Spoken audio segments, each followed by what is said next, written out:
നമസ്കാരം.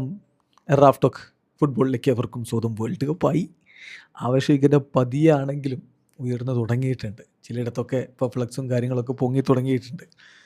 ഏതായാലും ഇൻട്രസ്റ്റിംഗ് ആയിട്ടുള്ളൊരു കാര്യം പറയുകയാണ്.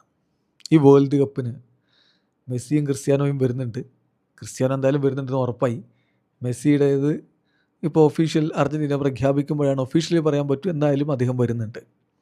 ഈ രണ്ടുപേരും ചരിത്രത്തിൽ 6 വേൾഡ് കപ്പുകൾ കളിക്കുന്ന ആദ്യ താരങ്ങളാവാൻ പോവുകയാണ്. എന്നാൽ നമ്മൾ മറ്റൊരു കണക്ക് നോക്കുകയാണ്.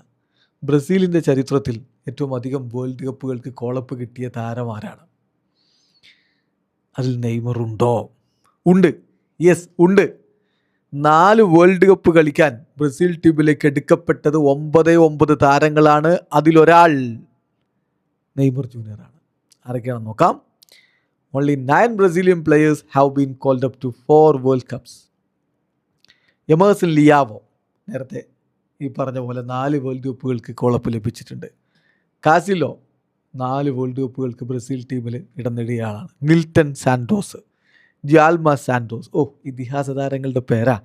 കാഫു, റൊണാൾഡോ 94 വേൾഡ് കപ്പ് സ്ക്വാഡിൽ ഉണ്ടായിരുന്നെങ്കിലും അദ്ദേഹം കളിച്ചിട്ടില്ല എന്നുള്ള വേറെ കാര്യം. കാഫു ഫൈനലിൽ മാത്രം കളിച്ചു വന്ന്. പെലെ 4 വേൾഡ് കപ്പുകൾ, 3 കിരീടം ചൂടി. തിയാഗോ സിൽവ, ഇപ്പോഴിതാ നെയ്മർ ജൂനിയർ. യെസ്, നെയ്മർ ചരിത്രത്തിലിടം പിടിക്കുകയാണ് ഈ വമ്പൻ താരങ്ങളോടൊപ്പം. ഈ കൂട്ടത്തിൽ ഇപ്പോൾ കിരീടങ്ങൾ ചൂടിയവരാണ് അധികവും. ഇപ്പോൾ തിയാഗോ സിൽവയ്ക്കില്ല എന്നത് സമ്മതിക്കുന്നു. പക്ഷേ പെലെ, റൊണാൾഡോ, കഫു ഇങ്ങനെയുള്ള താരങ്ങളൊക്കെ കിരീടം ചൂടിയിട്ടുള്ളവരാണ്.